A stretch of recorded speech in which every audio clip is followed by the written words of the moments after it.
We're being joined from our Abuja studios first by the Minister of Transportation, Honorable Rotimi Ameachi. Mr. Ameachi, welcome to the program today and happy Independence Anniversary. Thank you very much. Good evening. We're also being joined by Mr. Babatunde Raji Fashola, the Minister of Works and Housing. Good evening, Mr. Fashola. Thank you for your time. Mr. Fashola joins us virtually, as you can see. Good evening. Happy anniversary. Thank you. Happy anniversary to you, too. We're also expecting, of course, to be joined by Dr. Issa Pantami, the Minister of Communications and Digital Economy. But at this point, let me begin straight away with Mr. Ameachi. Mr. Ameachi, there are those who will argue that where should we be looking at if we're looking for things to celebrate as Nigeria turns 60? Where would you direct them to? That's a very difficult question to answer. Where would you be looking at? Well, I looked at the projection and the progress we've made in education from 16% to 60%. That's huge improvement. Again, in terms of infrastructure, yes, we may not have done well. Yes, there's huge infrastructure deficit. But like you know, as of today, we are closing in on 700 kilometers of railway. Don't forget that by the time the white men left us, we had about 3,000 kilometers of railway, 3,200 or so kilometers of railway that we are abandoned under the military government. But since we merged, we started construction, so we have inched into about 700 kilometers of railway. That's worthy of celebration. What else? I've talked about education. I've talked about transportation. Well, I let the Minister for Works narrate his story, but I think that these are areas I can think about now. But again, the cities were not like this. Now you have light everywhere. Now you can visit each other. Now in the aviation industry, we've done well. We've done well in the maritime sector. It's good we are making progress. It's huge progress, but it may not be what we want. All right, Mr. Fashola, the Honourable Minister of Transport has asked me to ask you that you may be able to answer the question in a bit more depth. Let me say something. Earlier on today, you said Nigerians were looking for signs of progress and success in the wrong places, that they needed to look elsewhere. Where do we need to look, and why?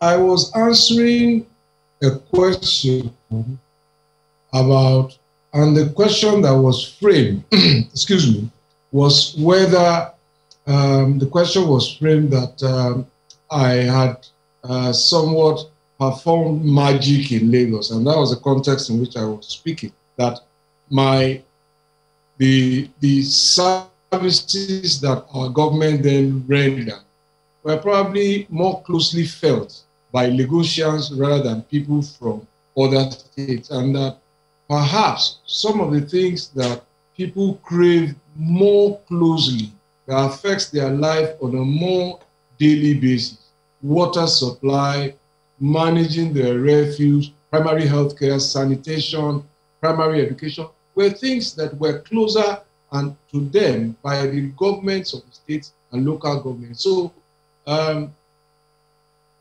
is the context in which what I was saying will be understood. And if you look at federations all over the world, the impact of a federal government in the life of a resident of a state is perhaps much more remote, maybe in terms of fiscal policy, exchange rate, and perhaps security at some level. But some of the things that are more daily needed are responsibilities of the governments that are closer to us.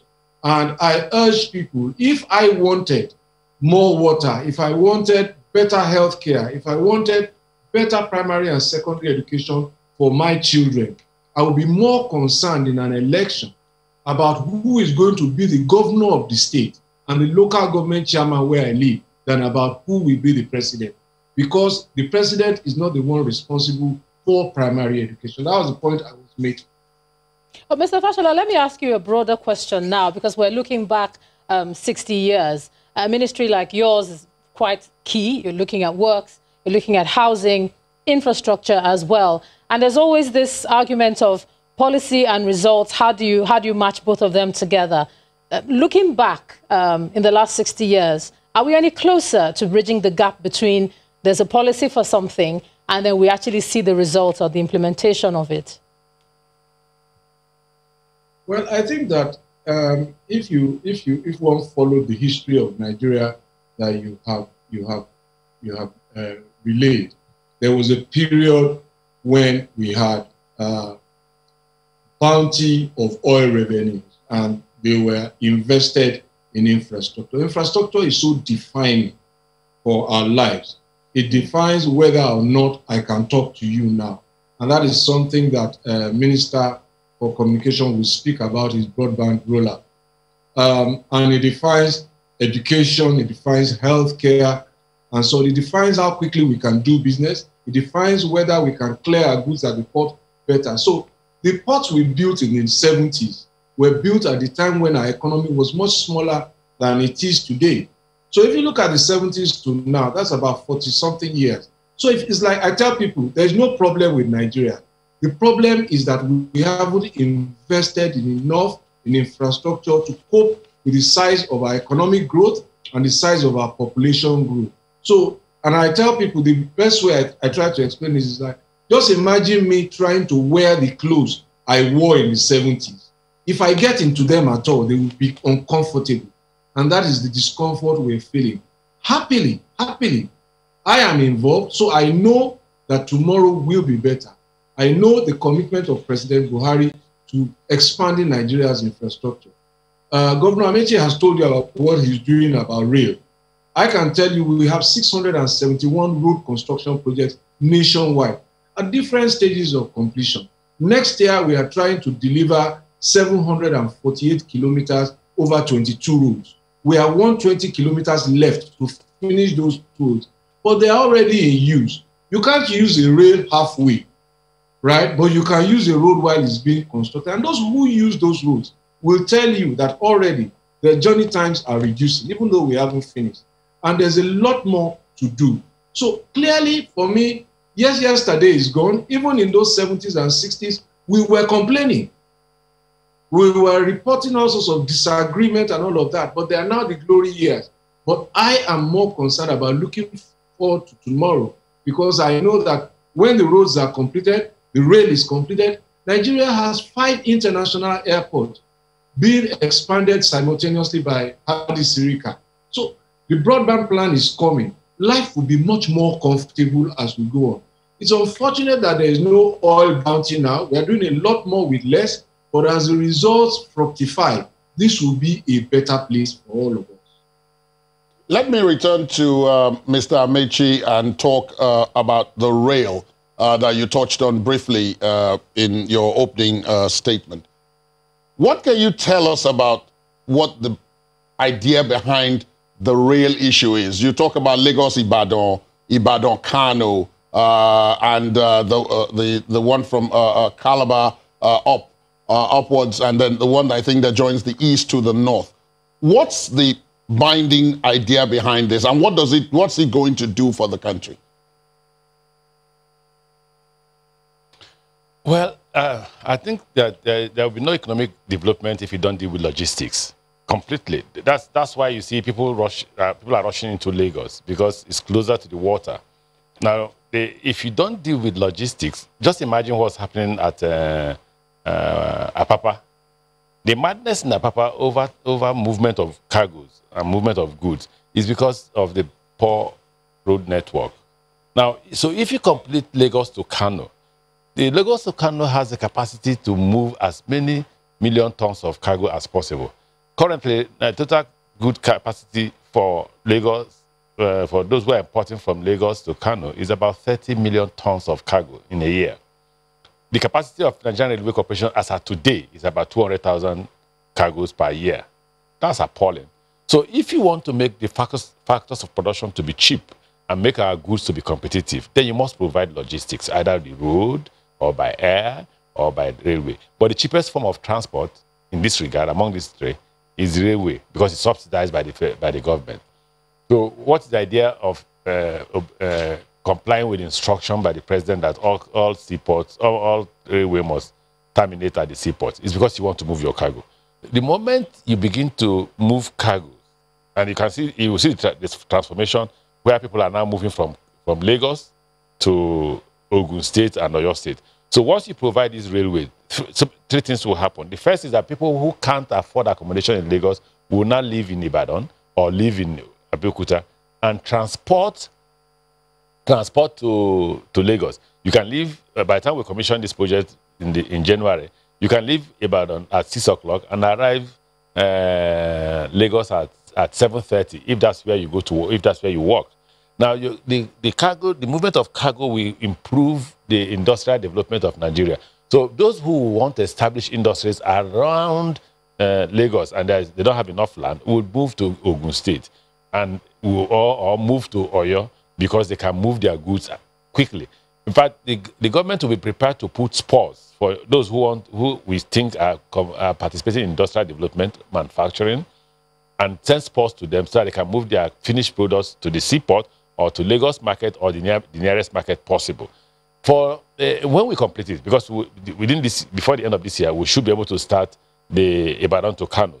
We are clearing and getting ready for Kano to Kaduna, then Abuja to Mina, Mina to Ilorin to Ibadan. That will complete the Ibadan to Kano or Lagos to Kano.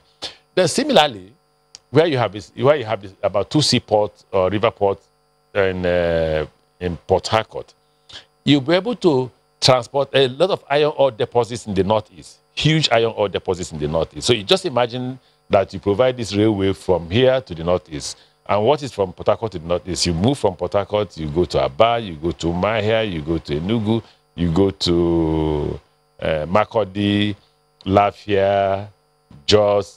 Around Kafanchan, you can go. We are linking Kafanchan to Abuja, to Kaduna. So from there, you can go to Kaduna and then go to Abuja. But from Kafanchan or from Jos, you go to Bauchi, and then Gombe, and then Damaturu and Makurdi. The completion of this project, which we hope that if it doesn't start this year, it will start first quarter next year. The completion will do one thing. It will move cargo. It will create, and as moving cargo, it is creating employment. It's creating industrial development. And people will gain, and it will grow the economy. So the same is applicable to Lagos to Calabar. We are looking at from Lagos to Calabar, going through Ore, going to Benin, going to Abo, Asaba, and Onitsha, and then continuing from Benin to Warri, or to Ueli, Sapele, to Yanagua, to Port Harcourt, to Aba, and then to Uyo, and then to Calabar. If you finish it, there's a central line we've awarded about a year ago. Central line is Abuja to Baro, Baro to Itape, and then with the deep sea port in Warri. All that, once you finish all these projects, you have interlinked Nigeria. Goods are able to move freely. The same is applicable to Kano to Maradi, which people are misunderstanding. The reason for that Kano to Maradi, which is a huge argument that people are making, or misleading people, is that you're able to move the cargo you will get from the landlocked countries, which currently we're not doing well, because competitively, we have Benin Republic, we have Togo, we have Ghana, all trying to move these goods from the landlocked countries into their own seaport. And when you ask them, what is the problem why you can't move through Nigeria? They tell you about insecurity, they tell you about customs, they tell you about police checkpoints and all that. Okay, Mr. Ameachi, we hear you. We're going to come back to you. If you can hear me, we're going to come back to you. But we want to look, we've heard about your plans and where you plan the lines to extend to, logistics, security, and how much it's going to cost. But we've done a bit of a look at that. And let's take a look at this and then we'll continue the conversation and go back to Mr. Fashola as well. Railway, waterways, road, air travel, the options abound, but how many are optimally functional in Nigeria? The Chartered Institute of Transport Administration in Nigeria says poor transportation infrastructure across the supply chain is eating up the economy, and about 46% goes to the manufacturing business. The rail system provides a viable alternative to road transportation, but in Nigeria, that means of transportation is still a work in progress. The Minister of Transport says the Lagos to Kano rail has the capacity to move 30 million tons of cargo, while Port Harcourt to Maiduguri will attract only 11 million tons. It will continue to the construction from Ibadan to Kano. Once we do that, you see that this will be dissipating. The goods will be dropping the goods. The ones going to Ilorin will end up at Ilorin. The ones going to Kano will end up at Kano. Freight movement on one hand, human mobility on the other. Lagos, the home of notorious traffic, provides a strong case study for a state in need of an urgent solution. The major thing that we are doing now, which will have given us a big leap, is rail. But my sadness about the rail is that we are outsourcing those things that we can do to China. Look, they are providing the money, no doubt, but there are things we can do that we can say, okay, let us start to do this. What is the rocket science in laying our tracks? Nigeria has 8,600 kilometers of inland waterways, a path less traveled, even in the Niger Delta, a region defined by its waters. Road travel is mainstream, and that explains the traffic situations in so many places. In Lagos State, for instance, an average of 480,000 passengers expected to be ferried across the state. But that number represents a very small amount of people who move across the state on a daily basis. How many people would trust this means of transportation is another question. But in other states, the options are even more limited. Bauchi State is one. The commuters are left with motorcycles and tricycles. It appears to get the job done in a less congested state. I prefer to climb bike, but the way they are moving, we will just advise them to, let me just say, to avoid rough driving.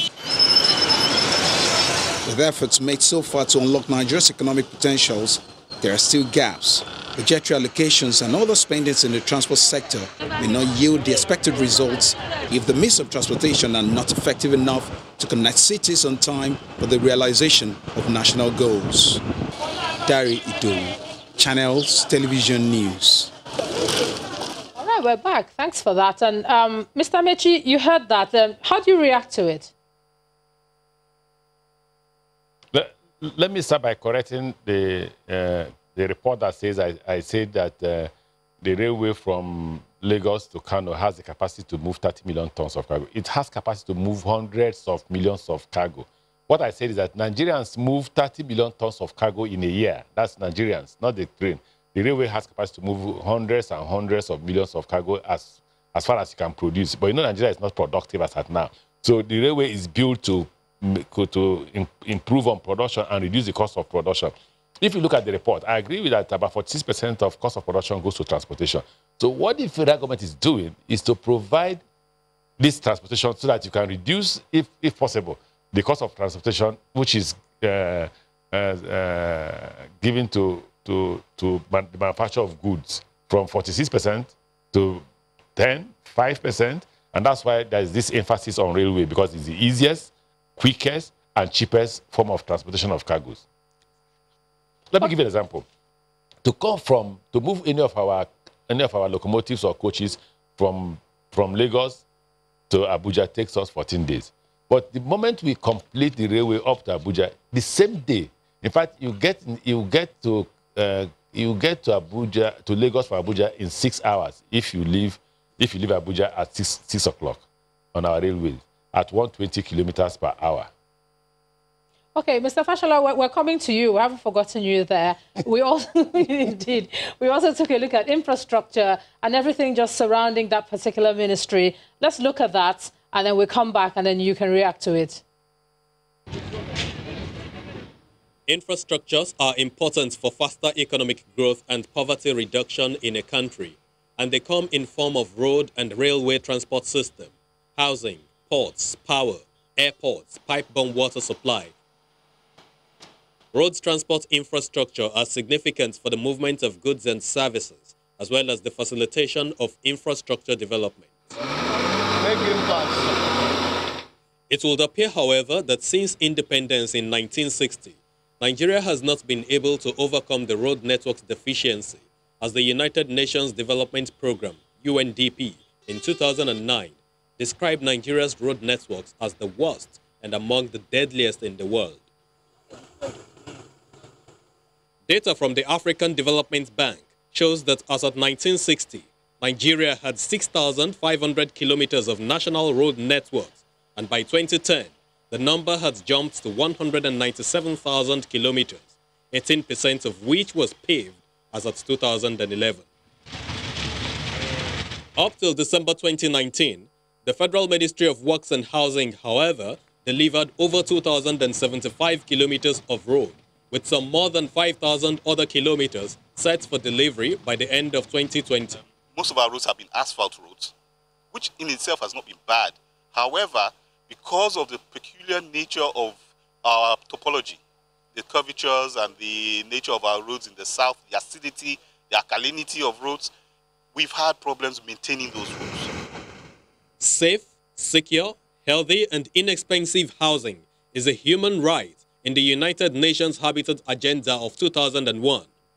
These various governments have attempted to put in place through affordable housing schemes, but according to the Center for Affordable Housing Finance Africa, there's still a shortage of housing to the tune of 22 million in Nigeria.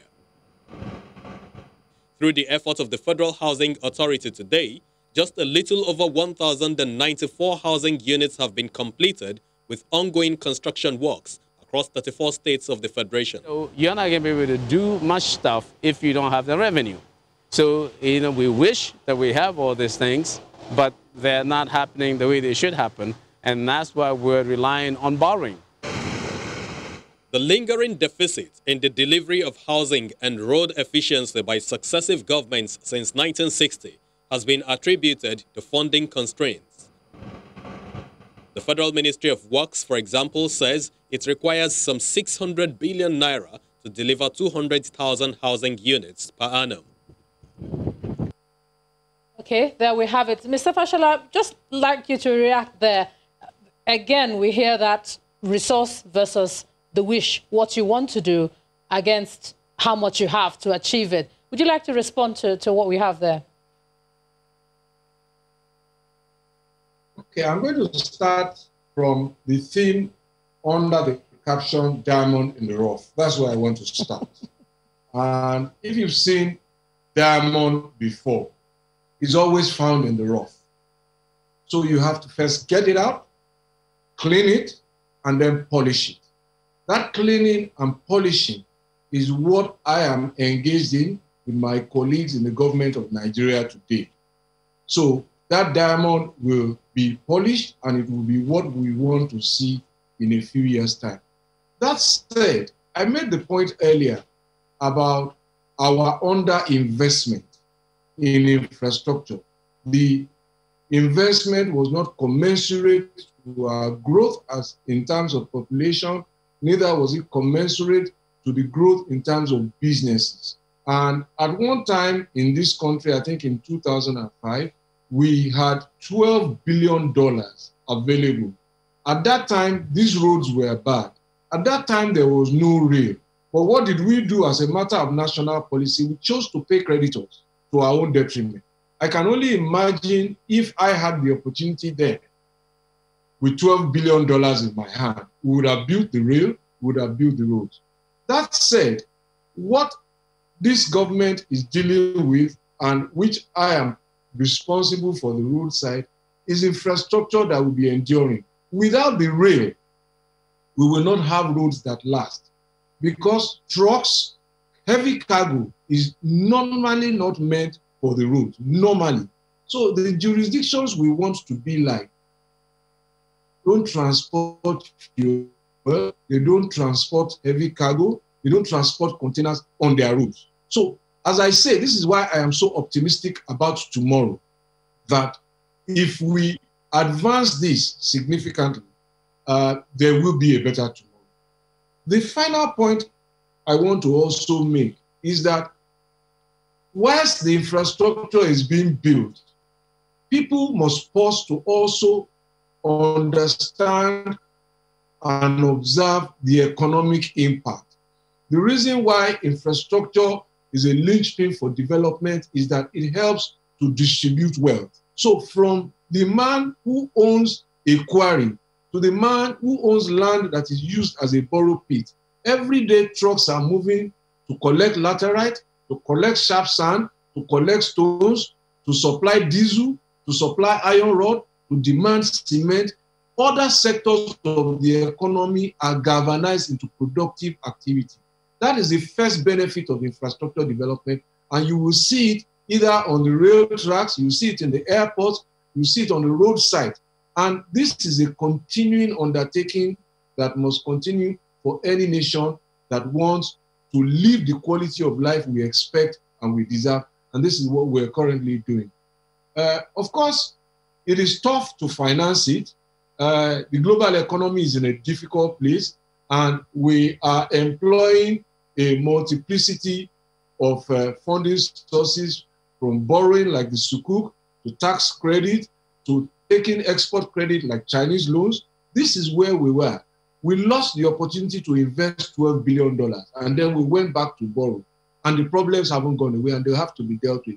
I think that if we invest the money properly, as we are doing, the productivity of this nation, the expansion in trade, the revenues that will come from that, will leave us in a much more better place to service our debts and become a globally competitive and productive nation. I am convinced that this infrastructure program is the right path to take. It's a painful pill, and we are building now through heavily built, heavily congested areas. The Lagos-Ibadan, for example, was built as a virgin road. Now we are building through 50,000 vehicles a day, managing traffic. It's much more challenging, and there have been lost opportunities, but I don't look at lost opportunities. I'm looking at the possibilities and the promise of tomorrow. You're throwing it back to Mr. Ameachi now, because you've said there that without the railways and enduring railways, we will not have enduring roads. So, Mr. Ameachi, exactly. I'm going to throw that back to you now to say, is there some sort of collaboration between the two ministries? His biggest champion, I'm his biggest champion in the cabinet when he's presenting his memo for rail. Because I know that without the rail, the roads will not last. The tankers are applying excess cargo. They are moving 60,000 tons instead of 33, 40, 45 maximum. So the best way is to move all that cargo onto the tracks. That is what happens in the countries we want to be like, and that is where we are heading. So, Mr. Ameachi, I'm going to let you... that's my support. Yes. I'm going to let you respond to that now. This is coming to you directly. Is there some sort of collaboration between the two, so you can have like an ecosystem around the railways that will spill into housing, spill into roads, etc.? Well, let me thank the class captain, Babatunde Fashola, and say to you that I agree with him completely. I intend to approach him in January and approach the Lagos State government. So that, let's see how we can deal with Apapa. Why I say that is that by December to first or second week in January, we should have completed the Lagos-Ibadan. Then if we do, there will be the need to decide what vehicles that can go to Lagos and the capacity of such vehicles or trucks. If you do that, you reduce the destruction that's happening on our road, because then we'll transfer all those cargoes that they carry from Papa's seaport to the railway. We believe that we could transfer that up to Ibadan, while we are still constructing from Ibadan to Kano. And don't forget, the moment you transfer those cargoes into the rail, a lot of them will be dropped between Lagos and Ibadan and Ogun State. So the remainder will then go to their destinations, probably Kano, probably Ilorin, and all that. And in the next 1 to 2 years, in the next 2 to 3 years, we will see how much we would have tried to complete the Ibadan to Kano. The more we complete, the more we're able to move these cargoes out of the road. so that we can save the roads. Similarly, the same will happen in the area of Port Harcourt to Maiduguri. In fact, I remember that somebody said it has capacity for 11 million tons. Again, what we are doing from Port Harcourt to Maiduguri has capacity for hundreds and hundreds of tons of cargoes.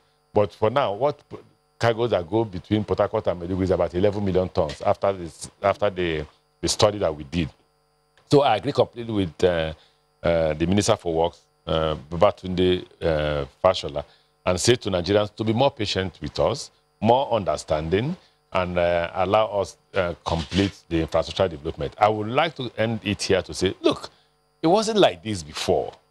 We had money to construct this railway. The total funds that we needed to complete the entire railway all over the country was about $36 to $40 billion. And we had it. We had this kind of money when we were selling crude at 110, 120 per listen. Now the money is no longer there. The president allows us to borrow, and we're borrowing to develop, and things will change. Certainly things will change. I must, in the remaining minutes that we have, ask both of you, the one thing that many people will be looking at is the question of the cost of all of this. Cost in terms of what it takes to build it, and then cost in terms of what it takes to maintain it. Let me start with you, Mr. Fashola. There was a time in the country that we had tolls on the road, toll gates on some of the major federal roads, and the money from those tolls were supposed to be used to maintain the roads. Those were scrapped at some point. They were supposed to be introduced or reintroduced. What's the situation now? What are you going to do? Well, let me say first that it depends on how you measure cost, right? We've lost the opportunity to invest. So let's leave that beside. We now have a choice to borrow and invest or increase taxes. The latter, increasing taxes is not an option, not a reasonable option. Until we grow the economy and people earn more, then that will be the basis to then say, okay, maybe you pay more. But that's a matter further down a few years. Let us look at the other cost, the cost of not doing it today. You'll be doing it at tomorrow's price. So I give an example. When we built the Lekki Link Bridge in Lagos, some people complained that, oh, it was too expensive. Why did we borrow? But we borrowed at yesterday's cost to build tomorrow's infrastructure. And we have paid largely most of that fund back. So that's how I measure cost, not only in terms of absolute cash, but the opportunity cost. I hear the argument about, oh, mortgaging the future of tomorrow's children. The truth is that every generation that is responsible like us must position for tomorrow's children. We should not leave it for them to come and do. It will be more expensive. That said, I think the way to go is to say that at the appropriate time, a tolling policy will be developed. For you to toll, you have to ordinarily provide alternatives. And then, quite aside, government must continuously understand not all of its infrastructure is of a commercial kind. There's social infrastructure and there's commercial infrastructure. For example, not all roads will be viable for tolling, because I just gave you the traffic count for Lagos-Ibadan. There's about 50,000 vehicles. Out of that, about 5,000 trucks. So if many of those trucks go onto transportation's rail, how many trucks can you then expect to pay tolls? If many people start finding that, okay, Lagos to Ibadan, let me enter a train and leave their cars at home, how many more vehicles would you see? Or you will see longer lasting assets. But the possibility for tolls remain. And if you've been following my ministry, you will see that we have something called the Highway Development Management Initiative, which is to offer about 12 roads, totaling about 1,920 kilometers for concession, possible tolling, ambulance service, tow trucks, lane marking, and toll plazas. But this is a work in progress. But right now, the work of today, as mandated by the president, is go and continue to build as much infrastructure as you can to bring relief to Nigerians. All right, let's also take your closing remarks, Mr. Ameachi, as we wrap this up pretty quickly. Your closing remarks on a day like this. Well, let me thank you for the opportunity to be able to address as many Nigerians as possible and say to them, all of us in government are grateful for the opportunity to serve.